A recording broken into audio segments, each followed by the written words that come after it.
بالکافرین کہ اللہ سے تو اپنی مایوسی کا اظہار اور اپنے تعلقی کا اظہار سے کافر لوگ کر سکتے ہیں. اللہ کی رحمت سے مایوس صرف کافر ہو سکتا ہے، مسلمان کبھی رحمت سے مایوس نہیں ہوتا ہے. تو میرے بھائیوں اور بزرگوں، ہمارے لیے اس وقت تمام کی تمام مسجدیں بابری مسجد کی طرح چیخ چیخ کر کے آواز دیتی ہیں، ہمیں پکارتی ہیں اللہ اکبر اللہ اکبر، پانچوں وقت آواز آتی ہے، لیکن کبھی ہمارے کانوں پر جو نہیں رہتی ہیں. چند لوگ ہیں گنے چنے نمازی جو نمازوں میں آتے ہیں، فجر کی نماز میں دیکھو مشکل سے 40-50 نمازی ہوتے ہیں. یہ مجمع جو اتنا بیٹھا ہوا ہے، کئی ہزار لوگ ہو جائیں گے ابھی، یہ فجر کی نماز میں کہاں جاتے ہیں؟ جس وقت اللہ کی پکار آتی ہے الصلاۃ خیر من النوم، الصلاۃ خیر من النوم، اے لوگو نماز تمہاری نیند سے بہتر ہے، نماز تمہارے سونے سے بہتر ہے. کبھی نہیں سنتے ہیں آذان کی آوازیں، اگر سنتے بھی ہیں تو وہیں اسی مدہوشی کے عالم میں بستروں پر کروٹیں بدل کر پھر سو جاتے ہیں. اور ہماری صبح ہوتی ہے 8 بجے 9 بجے 10 بجے اور 11 بجے، یعنی اتنی لمبی رات ہوتی ہے. ہم نے اللہ کے نظام کو توڑ کر، اللہ نے کہا تھا کہ وَجَعَلَ اللَّيْلَ لِبَاسًا وَجَعَلْنَا النَّهَارَ مَعَاشًا، ہم نے رات تمہارے آرام کے لیے بنائی، دن تمہارے کمائی کے لیے، تمہاری روزی تلاش کرنے کے لیے بنایا ہے. ہم نے دن میں سونا شروع کر دیا ہے، رات میں روزیاں تلاش کرتے ہیں، اللہ کے نظام سے ٹکرا رہے ہیں، کبھی کامیابی نہیں آئے گی.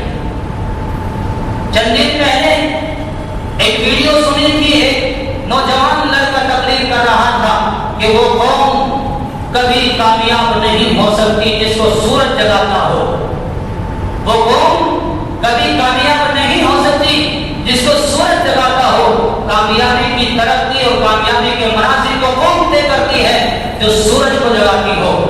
لیکن یہ اس کا جملہ تھا، میرے بھائیو، اسلام کا جملہ نہیں ہے. بہت سارے لوگ اس سے متاثر ہو جاتے ہیں، کیوں؟ ہم کو تو سورج نے بھی جگانا بند کر دیا. مسلمان قوم وہ تھی جو صبح صادق کو جگایا کرتی تھی، صبح صادق سے پہلے اٹھا کرتی تھی، فجر کی اذان سے پہلے وہ لوگ اٹھ کر کے اپنے اللہ کی عبادت میں لگ جایا کرتے تھے، اور صبح کی نماز تک وہ ذکر اللہ میں مشغول رہتے تھے. تہجد کی نماز پڑھی، قرآن کی تلاوت کی، ذکر کیا، اور پھر فجر کی نماز پڑھی اور اپنے کاموں کے لیے نکل گئے. یہ مسلمانوں کا حل تھا. لیکن پھر زمانے نے کروٹ بدلی، مسلمانوں نے تہجد کو چھوڑ دیا، اس صبح کی آہوزاری کو چھوڑ دیا. وہ صبح کا اللہ کے سامنے رونا چھوٹ گیا اس قوم سے. اور پھر کچھ شاعروں نے اس وقت کا رونا رویا ہے. عطار ہو، رومی ہو، رازی ہو، بازاری ہو، کچھ ہاتھ نہیں آتا، بے آہ سحر گاہی، یعنی یوں کہتے رہے شعراء بھی، علماء بھی، اے لوگوں بغیر اللہ کے سامنے تہجد میں روئے کچھ نہیں ملے گا آپ کو، کوئی کامیابی نہیں ملے گی، کوئی دعائیں تمہاری قبول نہیں ہوگی، زندگیوں میں برکت نہیں آئے گی. اور اس کے بعد ایک وقت آیا کہ فجر کی اذان کے بعد بھی مسلمانوں نے اٹھنا بند کر دیا. پھر ایک وقت آیا بھی 10-15 سال پہلے ہم نے اپنی آنکھوں سے دیکھا اور کانوں سے مشاہدہ کیا، سنا کہ مسلمان قوم کو صبح پرندے جگایا کرتے تھے. پہلے تو پرندوں کو جگایا انہوں نے، پھر پرندے جگاتے تھے. صبح فجر کی نماز کے وقت میں پرندوں کی چہچہاہٹ کی آوازیں آتی تھی، اپنی اپنی بولیاں بولتے تھے. وہ لوگ کہتے تھے فجر کی نماز کا وقت ہو گیا. اب شہروں میں تو پرندوں کی آوازیں نہیں آتی، لیکن گاؤں میں اب بھی آتی ہے. جو لوگ دیہاتوں میں رہ کر کے آئے ہیں، یہ کبھی جانے کا اتفاق ہوا ہے، ان سے معلوم کر کے دیکھو، آج بھی پرندے فجر کی نماز سے پہلے اپنی اپنی زبانوں میں اپنے اللہ کی تسبیح میں لگ جاتے ہیں، ہوائیں اللہ کے ذکر میں لگ جاتی ہیں، پرندے اللہ کی عبادت میں لگ جاتے ہیں. اور اللہ رب ذوالجلال نے قرآن کریم میں خود ارشاد فرمایا ہے وَإِن مِّن شَيْءٍ إِلَّا يُسَبِّحُ بِحَمْدِهِ وَلَٰكِن لَّا تَفْقَهُونَ تَسْبِيحَهُمْ. اے لوگوں، کائنات کا ہر ذرہ، کائنات کی ہر چیز، اللہ کی ہر مخلوق، پرندے ہوں چرندے ہوں، ہر مخلوق اللہ کی تسبیح بیان کرتی ہے، اس کی بڑائی بیان کرتی ہے، اس کی عبادت میں لگ جاتی ہے. اور صبح فجر کی نماز سے پہلے جو ہماری نماز ہوتی ہے اس سے پہلے لگ جاتی ہے. لیکن پھر کچھ دن کا زمانہ وہ گزرا کہ مسلمانوں نے سورج کو جگایا، سورج سے پہلے بیدار ہوئے، فجر کی نماز ان کو ہاتھ آ گئی۔ اب وقت یہ ہے کہ سورج ان کو جگانے لگا اور اب سورج نے بھی جگانا بند کر دیا۔ پہلے یہ ہوتا تھا لوگ مکانوں کی چھت پر سویا کرتے تھے یا باہر صحن میں سوتے تھے، تو فجر کی نماز میں اگر کبھی آنکھ نہ کھلی ہوئی اتفاق سورج کی روشنی پڑتی تھی، تپش پڑتی تھی، فوراً آنکھیں کھل جایا کرتی تھی، تو لوگ کہتے تھے سورج نے جگایا ہے۔ لیکن اب تو کمروں کے اندر سورج کی روشنی کبھی پر نہیں مارتی ہے، سورج بھی نہیں جگاتا ہے۔ ہماری راتیں اتنی لمبی ہوتی ہیں کہ کبھی 12 بجے تک اور کبھی 1 بجے تک، اور رمضان کے مہینوں میں بہت سارے لوگوں کی زبانیں خود سنا ہے کہ میں تو عصر کے وقت میں اٹھا، صبح کا سویا ہوا عصر کے وقت میں اٹھا ہے۔ یہ ہمارا حال ہے۔ ہمیں فجر کے وقت میں پکارا جا رہا تھا، آ جاؤ اس مسجد کے لیے اپنی نیند کو چھوڑ کر، اپنے آرام کو چھوڑ کر اللہ کے اس گھر کو آباد کرو جو تمہیں پکار رہا ہے۔ جس طرح تمہارا پیٹ روٹی کھانے سے بھرتا ہے اور دوسری اشیاء کھانے سے بھرتا ہے، خدا کی قسم اللہ کے گھر کا پیٹ نمازیوں سے بھرتا ہے، عبادتوں سے بھرتا ہے۔ مسجدیں مرثیاں خواہیں کہ نمازی نہ رہے۔ علامہ اقبال نے مسجدوں کا رونا 40 سال بلکہ 60 سال پہلے رویا تھا اور امت کے سامنے کہتے چلے گئے مسجدیں مرثیاں پڑھ رہی ہیں۔ جس طرح کسی کے مرنے کے بعد، کسی بزرگ کے مرنے کے بعد ان کا مرثیہ پڑھا جاتا ہے ان کے حسرت و افسوس میں، اس طرح آج مسجدیں پڑھتی ہیں مرثیہ اپنے نمازیوں کے افسوس میں۔ کہاں ہے وہ نمازی، وہ صاحب اوصاف قوم حجازی نہ رہے؟ پکارا جا رہا ہے حی علی الصلاۃ، حی علی الفلاح، آؤ نماز کے لیے، آؤ اپنی کامیابی کی طرف۔ لیکن ہمیں اپنی کامیابی نظر تو کہیں اور آتی ہے، اپنے بزنسوں میں آتی ہے، نوجوان طبقے کو اپنے موبائل میں نظر آتی ہے، ہم انٹرنیٹ کی دنیا میں دھن ہے وہ اس میں نظر آتی ہے، کچھ گیم میں لگے ہوئے اس میں نظر آتی ہے، کچھ کیرم بورڈ میں لگے ہوئے اس میں اپنی کامیابی دکھائی دے رہی ہے۔ اس کو یہ ہوش نہیں ہے کہ تیری زندگی کہاں جا رہی ہے، کہاں تجھے جانا ہے۔ اللہ رب الجلال کہتا ہے افحسبتم انما خلقناکم عبثا، اے لوگوں تمہیں بیکار نہیں پیدا کیا گیا ہے، یہاں دنیا میں کھانے پینے کے لیے نہیں آئے ہو کہ زندگی گزارو اور چلے جاؤ، بلکہ اللہ کے سامنے ان لمحات کا حساب دینا ہوگا۔ یہ جو اوقات کو تم ضائع کر رہے ہو، اگر حسن نیت کے ساتھ روزی کماؤ گے بغیر نمازوں کے اوقات کے، وہ تمہارا عبادت میں لکھا جائے گا۔ اپنے بچوں کے لیے روزی کمانا عین عبادت ہے، لیکن نماز کو چھوڑ کر اگر روزی کما رہے ہو اس روزی کو بھی تم ناجائز کرتے ہو۔ میرے بھائی اور بزرگوں، ہمیں چاہیے تھا کہ اللہ سے اپنا تعلق قائم کریں اور پھر اللہ سے جو لگاتے، اللہ کے گھر کو گھر کی آبادی کی دعائیں کرتے، رب ذوالجلال یقیناً سنتا، کیونکہ قرآن میں اللہ خود پکار رہا ہے فَادْعُونِي أَسْتَجِبْ لَكُمْ، اور اللہ دنیا کو حکم دے رہا وَأَمَّا السَّائِلَ فَلَا تَنْهَرْ، اے لوگوں اپنی ذات سے سوال کرنے والوں کو ڈانٹو نہیں، بلکہ جو تم سے سوال کرے ان کو عطا کر دو۔ تو جب اللہ خود یہ تلقین فرما رہا ہے اور اپنے بارے میں خود کہتا ہے فَادْعُونِي أَسْتَجِبْ لَكُمْ، اے لوگوں مجھے پکارو تمہاری دعا سنوں گا، تمہاری پکار سنوں گا، تمہاری فریادوں کا جواب دوں گا۔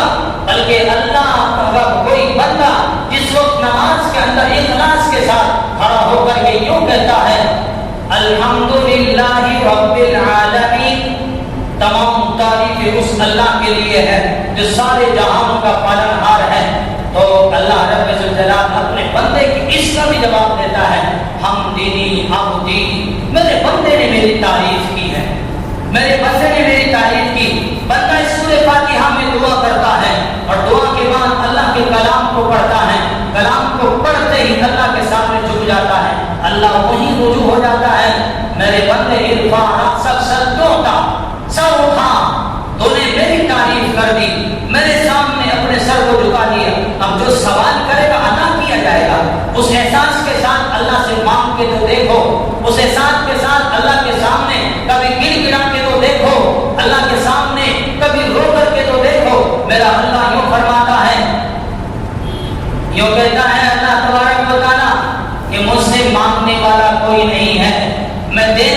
بیٹھا ہوں۔ علامہ اقبال علیہ الرحمہ نے یوں کہا تھا اس شعر کے اندر کہ اے لوگو تم رب ذوالجلال سے مانگو، میں عطا رب ذوالجلال کہتا ہے میں دینے کے لیے بیٹھا ہوں۔ ہم سے مانگنے والا کوئی نہیں ہے، کوئی سوال کرنے والا نہیں ہے، میرے سامنے کوئی اپنے ہاتھوں کو پھیلانے والا نہیں ہے۔ اب تو دعائیں بھی رہ گئی ہیں، رسمی دعائیں پڑھی جاتی ہیں، مانگی بھی جاتی ہیں۔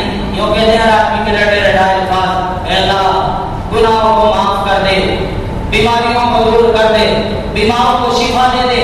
چند گنے چنے جملے ہیں جو انسان انگلیوں پر گن سکتا ہے، جو اپنی دعاؤں میں مانگے جاتے ہیں، بس وہ زبان پر رٹے ہوئے ہیں، ان کو پڑھتا ہے چلا جاتا ہے۔ دعا اس کا نام نہیں ہے، عبادت اس کا نام نہیں ہے، دعا دل کی فریاد کا نام ہے۔ از دل خیزت بر دل ریزت، علامہ اقبال نے کہا تھا دل سے جو بات نکلتی ہے اثر رکھتی ہے، پر نہیں طاقت پرواز مگر رکھتی ہے کہ دل سے کبھی کوئی آواز نکال کے دیکھو، کسی کے لیے دعائیں کر کے دیکھو، محبتوں کی کلمات اپنے دل سے ادا کر کے دیکھو، وہ اللہ کے یہاں قبول ہوئے رکھے ہیں۔ اللہ زبان نے دوسرا جملہ یوں کہا تھا، ہم تو ماہر و کرم ہیں، کوئی سائل ہی نہیں، راہ دکھائیں کسے، کوئی رہنما منزل ہی نہیں۔ یعنی رب ذوالجلال یوں کہہ رہا ہے ہم تو دینے کے لیے بیٹھے ہوئے ہیں۔ اس صبح کے وقت میں جب مؤذن یوں کہتا ہے الصلاۃ خیر من النوم، اے لوگو تمہارے سونے سے بہتر، تمہارے اس آرام سے بہتر نماز ہے۔ آ جاؤ اس آرام کو چھوڑ کر، یہ آرام کام نہیں آئے گا، تم نے رات میں سو لیا ہے، اب اس کو چھوڑ دو۔ تو اس وقت میں اللہ پکار رہا ہوتا ہے آ جاؤ مجھ سے مغفرت مانگنے والوں، تمہاری مغفرت کر دوں گا۔ آ جاؤ مجھ سے اپنی بگڑی بنوانے والوں، تمہاری بگڑی بنا دوں گا۔ آ جاؤ مجھ سے روزیوں کے طلبگاروں، روزی مانگ کے دیکھ لو تمہیں روزی عطا کر دوں گا۔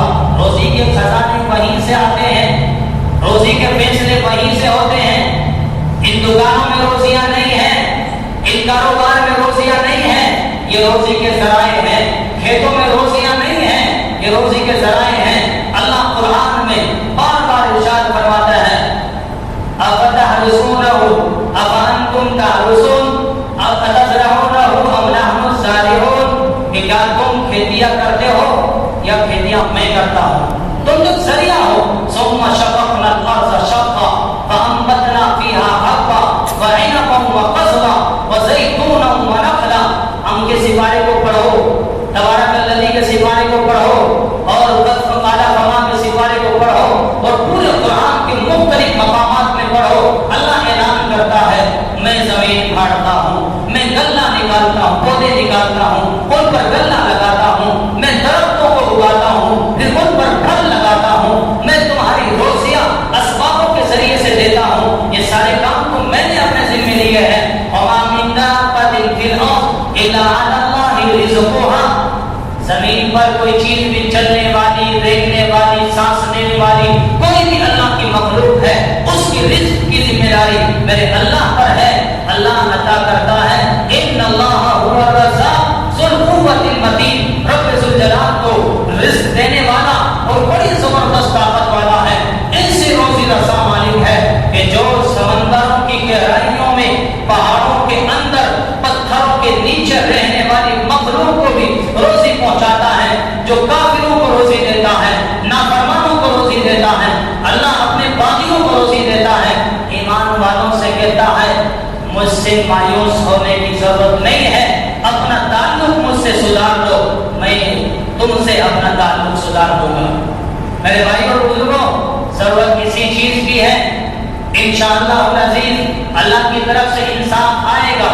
بنیاد آج بھی رکھی گئی ہے، رام مندر کی کئی بار رکھی جا چکی ہے، یہ خاص طبقے کو گمراہ کرنے کی کوشش کی جا رہی ہے۔ ہمیں اللہ کی طرف سے مایوس ہونے کی ضرورت نہیں ہے، اللہ سے رو، اللہ سے انصاف مانگو، اور جہاں تک ہو سکے دعاؤں کے ذریعے سے اپنی تقریروں کو درست کرو۔ انشاءاللہ العزیز اللہ کی طرف سے مدد کے فیصلے آئیں گے، اللہ کی طرف سب کچھ حالات درست ہوں گے، کسی طرح مایوسی کا شکار نہ ہو، لیکن اپنے عزم کے ساتھ جیو، اپنے حوصلوں کے ساتھ جیو، اپنی ہمتوں کے ساتھ جیو۔ سفر کرنے میں کبھی ڈر کر بزدلی کے ساتھ سفر نہ کرو، حالات کو اپنے لیے سازگار مانو۔ اب بھی دنیا کے مقابلے میں ہمارے ہندوستان کے حالات بہت سازگار ہیں،